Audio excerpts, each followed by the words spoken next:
Hello students, welcome back to my channel Back to School.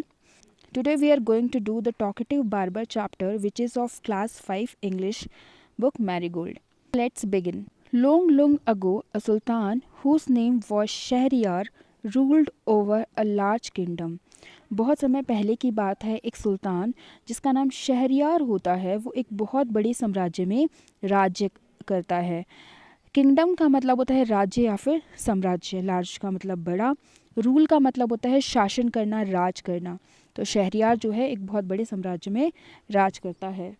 His queen was a good story teller. उसकी जो रानी थी वो एक अच्छी कहानी सुनाने वाली थी, एक गुड स्टोरी टेलर थी। Each night she would tell a story to the king. हर रोज रात को वो राजा को एक कहानी सुनाती थी। She narrated ancient Persian and Arabic folk stories. वो राजा को बहुत पुरानी पर्शियन और अरबिक फोक स्टोरी सुनाती थी। फोक स्टोरीज़ वो स्टोरीज़ होती हैं जो नॉर्मली गाँव में लोगों के बीच प्रचलित होती हैं। एंशिएंट का मतलब होता है जो बहुत पुराना हो। नैरेटेड का मतलब होता है सुनाना। जब कोई पर्सन किसी दूसरे पर्सन को कुछ बताता है तो उसको बोलते हैं नरेट करना। This is one of the stories from Arabian Nights. और ये जो स्टोरी है द टॉकेटिव बार्बर, ये अरेबियन नाइट्स जो एक बुक है स्टोरीज़ की, वहाँ से ली गई है। So let's read this story in detail. In the city of Kashgar lived a barber who was a great talker.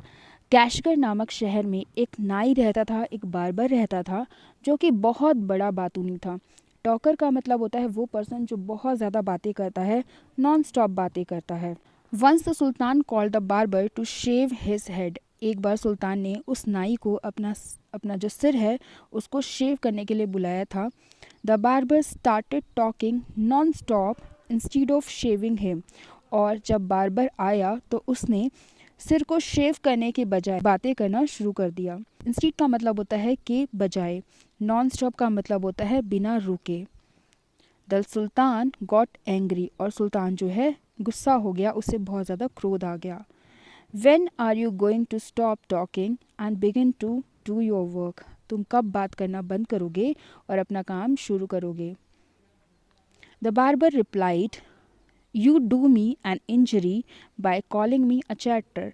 Barber ने जवाब दिया कि तुम मुझे नुकसान पहुंचा रहे हो, तुम मुझे हर्ट कर रहे हो मुझे चैटर बोलकर। चैटर का मतलब वो पर्सन होता है जो बहुत ज़्यादा बातें करता है। इंजरी का मतलब होता है चोट पहुंचाना या घाव पहुंचाना या किसी को हर्ट करना।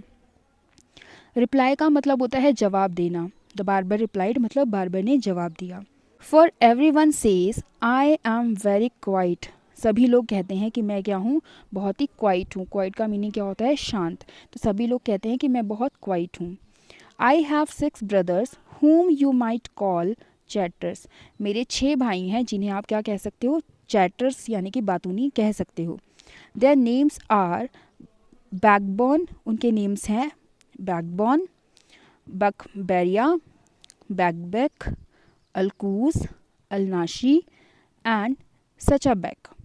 तो वो जो बार्बर होता है अपने ब्रदर्स के नेम बताता है कि उसके 6 भाई हैं और वो क्या हैं, चैटर्स हैं। वो बातें करते हैं, मैं बातें नहीं करता।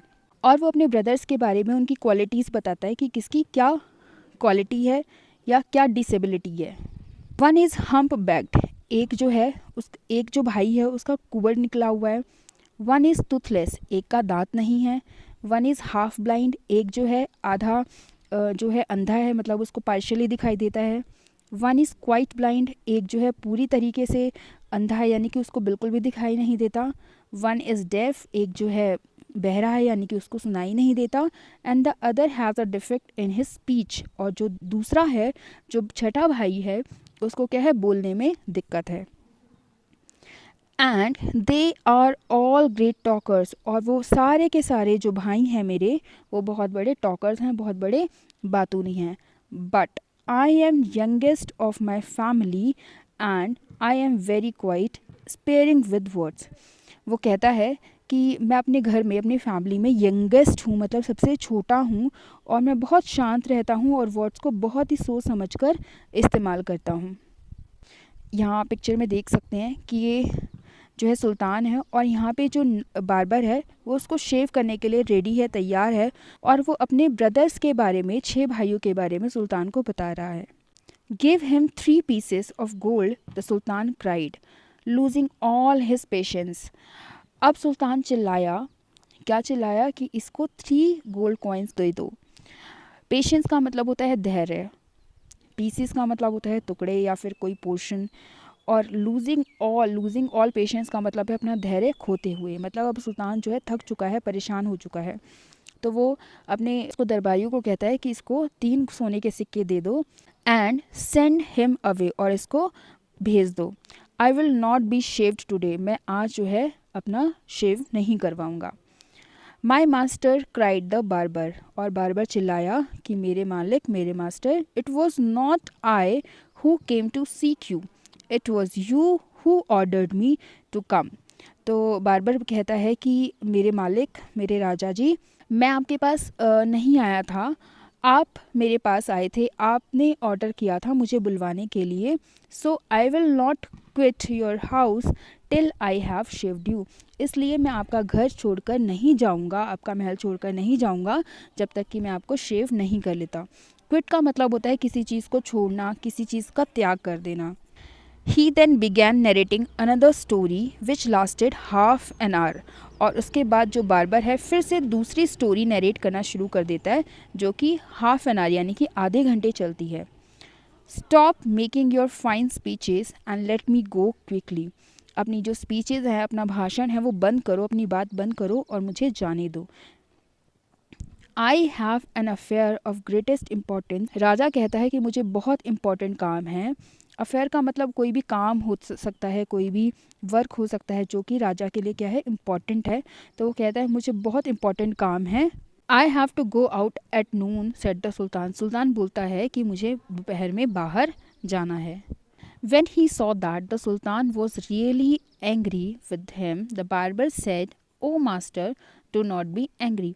जब बार्बर को लगता है कि सुल्तान बहुत ज़्यादा एंग्री हो चुका है, बहुत ज़्यादा गुस्सा हो चुका है, तो वो सुल्तान से कहता है, O master, do not be angry, कि मेरे मालिक गुस्सा नहीं कीजिए। I will begin to shave you, मैं आपको शेव करना शुरू करता हूँ। Saying this he washed the sultan's head and began to shave, ऐसा कहकर उसने सुल्तान का जो हेड है उसको धोया, वॉश किया और शेव करना शुरू कर दिया।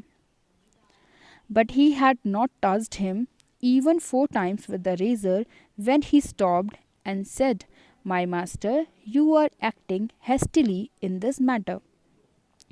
और फिर उसने अपने जो उसका उस्तरा होता है, उसका रेज़र होता है, उससे सुल्तान के सिर को 4 बार भी नहीं छुआ था, कि वो बोलता है कि मेरे मालिक, आप जो क्या कर रहे हो इस मैटर पे बहुत जल्दी बाजी में काम कर रहे हो। एक्टिंग हेस्टली का मतलब होता है किसी भी काम के ऊपर, किसी भी चीज़ के ऊपर बहुत जल्दबाजी दिखाना, बहुत जल्दी करना। Go on shaving me, speak no more, order the sultan, सुल्तान ऑर्डर करता है, आदेश देता है कि मुझे शेव करो और बातें नहीं करो, और ज़्यादा बात नहीं करो। Be patient, said the barber, perhaps you have not considered well what you were going to do. I wish you would tell me what this matter of great importance is all about, and then I will give you my opinion on it. तो वो राजा से कहता है कि मुझे लगता है कि आपको मुझे अपने इम्पॉर्टेंट काम के बारे में बताना चाहिए, और उसके बारे में मैं आपको अपनी सलाह दूंगा। तो ओपिनियन का मतलब होता है अपनी राय या फिर अपनी सलाह। आई विश का मतलब होता है मैं चाहता हूँ, मेरी इच्छा है। Finish shaving at once, the sultan exclaimed, सुल्तान चिल्लाता है कि तुरंत ही शेविंग को ख़त्म कर दो। एक्सक्लेम का मतलब होता है बहुत ही ज़ोर से चिल्लाना। But instead of doing this, the barber left the sultan half shaved to go and see what time it was. But चुप होने के बजाय बार्बर सुल्तान को आधा शेव किया हुआ ही जाने देता है और उसको कंटिन्यूस बात करता रहता है। माई पेशेंस इज़ एग्जॉस्टेड, तो सुल्तान क्राइड, सुल्तान कहता है कि मेरा पेशेंस जो है एग्जॉस्ट हो चुका है, यानी कि ख़त्म हो चुका है। एग्जॉस्ट का मतलब होता है ख़त्म होना, क्राई का मतलब होता है चिल्लाना या फिर रोना। तो यहाँ पे जो सुल्तान है वो क्या करता है, ज़ोर से चिल्लाता है। Be calm, my master, and you shall be shaved in a moment, said the barber, and saying this, he continued shaving the sultan. तो बार्बर कहता है कि मेरे मालिक, आप जो है तुरंत ही एक पल में आपको शेव कर दिया जाएगा। और ऐसा कहकर बार्बर सुल्तान को शेव करना शुरू कर देता है। काम का मतलब होता है शांत हो जाना, और मोमेंट का मतलब होता है पल, थोड़ा सा समय। But while he was doing this he could not help talking. और जब वो शेव कर रहा होता है सुल्तान को, तो भी बातें कर रहा होता है, वो अपनी बातों को रोक नहीं पा रहा होता है या बंद नहीं कर पा रहा होता है। If you could inform me what this important affair is, I would give you more advice which you might find useful, he said. तो वो कहता है कि अगर आप मुझे बता सकते हैं अपने काम के बारे में, तो मैं आपको बहुत ज़्यादा अच्छी एडवाइस दूंगा, जो कि आपके लिए बहुत ज़्यादा क्या होगी, हेल्पफुल होगी, यूज़फुल होगी। The sultan was completely fed up by now and decided to satisfy the barber. अब तक सुल्तान जो है बार्बर से तंग आ चुका है। अब उसने डिसाइड किया कि बार्बर जो चाहता है उसको वो दिया जा सके, और किसी तरीके से सुल्तान उससे छुटकारा पा सके। फेडअप का मतलब होता है तंग आना। सेटिस्फाई का मतलब होता है किसी को संतुष्ट करना। He told him that he was giving a feast to some friends at noon, which was why he was in hurry to leave. तो वो कहता है कि वो दोपहर को अपने कुछ फ्रेंड्स को एक दावत दे रहा है, जिसकी वजह से उसे जल्दी जाना है। फीस्ट का मतलब होता है दावत, नून का मतलब होता है दोपहर का समय, और हरी का मतलब होता है जल्दबाजी, और लीव का मतलब होता है कहीं के लिए निकलना या फिर जाना। When the barber heard the sultan mention a feast, he exclaimed, "That reminds me." जब बार्बर यह सुनता है कि सुल्तान एक दावत की, एक फीस्ट की बात कर रहा है, तो तुरंत वह चिल्लाता है कि मुझे याद आया। फीस्ट का मतलब होता है दावत, एक्सक्लेम का मतलब होता है चिल्लाना, हर्ड का मतलब होता है सुनना, ठीक है। मेंशन का मतलब होता है जिक्र करना। येस्टरडे आई इन्वाइटेड 4 और 5 friends to come to my house today, कि कल मैंने अपने कुछ 4 या 5 दोस्तों को अपने घर पे बुलाया है। But I have quite forgotten it and have not made any preparations, कि मैं बिल्कुल इसको भूल गया था और मैंने कुछ भी तैयारी नहीं की है। फॉरगॉटन का मतलब होता है भूल जाना, क्वाइट का मतलब होता है काफ़ी, प्रिपरेशंस का मतलब होता है तैयारियाँ। The sultan who was at the mercy of the barber was ready to do anything to be get rid of him. जो सुल्तान जो था, जो कि अब बार्बर की दया पे था, वो कुछ भी कर सकता था उससे छुटकारा पाने के लिए।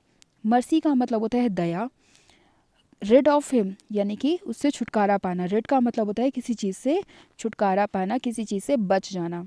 B quick and finish your work, the sultan replied, कि जल्दी करो और अपना काम ख़त्म करो। And you shall have all the food that has been prepared for me today, और अगर तुम जल्दी करोगे, अपना काम ख़त्म कर लोगे, तो तुम्हें जो भी फूड मेरे लिए प्रिपेयर किया गया है आज, वो सारा का सारा तुम्हें मिल जाएगा। Please show me the food so that I may जज if it is enough for my 5 friends. तो बार्बर कहता है कि मुझे प्लीज़ जो जो फूड प्रिपेयर है उसको मुझे दिखाइए, ताकि मैं जज कर सकूं कि वो फूड मेरे फ्रेंड्स के लिए काफ़ी होगा या फिर नहीं होगा। जज का मतलब होता है किसी चीज़ को एग्जामिन करना, किसी चीज़ को परखना। I have enough food for you, the Sultan exclaimed, but he ordered that all the food prepared for his feast be brought in. तो सुल्तान जो है वो कहता है कि मेरे पास इनफ फूड है, काफ़ी फूड है, लेकिन वो फिर आदेश दे कि जितना भी खाना आज प्रिपेयर किया गया है वो उसको लाया जाए। इनफ का मतलब होता है काफ़ी, ऑर्डर्ड का मतलब होता है आदेश देना, फीस्ट मतलब होता है दावत, ब्रॉट इन का मतलब होता है किसी चीज़ को किसी जगह पे ले जाया जाना। The barber looked over the food and said, "This is very good, but I shall want some fruit for the dessert also." तो बार्बर कहता है कि जो फूड है वो बहुत ही अच्छा लग रहा है, लेकिन वो कहता है कि मुझे कुछ फ्रूट भी चाहिए डेजर्ट के लिए। डेजर्ट एक स्वीट डिश होती है। The Sultan, in desperation, since his head was half shaved, ordered that the fruit should also be brought in. और जो सुल्तान है वो बहुत ही ज़्यादा डेस्परेट हो चुका है, बहुत परेशान हो चुका है अभी तक, और वो ऑर्डर करता है कि सारे के सारे जो फ्रूट्स हैं उनको भी लाया जाए। The barber left off shaving the sultan to examine each dish separately. और जो बार्बर है वो दोबारा से शेव करना बंद कर देता है सभी जो खाने की डिशेस होती हैं उसको एग्जामिन करने के लिए। एग्जामिन होता है जांच करना, सेपरेटली होता है अलग अलग। This took up half an hour और इसमें उसको आधा घंटा लग गया। The sultan stamped his feet impatiently but the barber did not hurry। अब जो सुल्तान है वो अपने पैर पटकता है बहुत ही अधीर होके, लेकिन जो बार्बर है उसको कोई भी फ़र्क नहीं पड़ता, वो जल्दबाजी नहीं करता। impatiently का मतलब होता है अधीर होकर और हरी का मतलब होता है जल्दबाजी। At length, however, he again took up the razor, but after a few minutes of work, stopped suddenly and cried। अंत में हालांकि वो अपना रेज़र उठाता है और कुछ मिनट्स ही काम करता है, लेकिन फिर से वो दोबारा से रुक जाता है और कहता है और चिल्लाता है, I never knew that you were so generous. मुझे बिल्कुल भी पता नहीं था कि आप इतने जेनरस हैं, आप इतने दयालु हैं। जेनरस का मतलब होता है दयालु, kind. This was the story of the talkative barber. We will discuss the question answers of this chapter in the next video.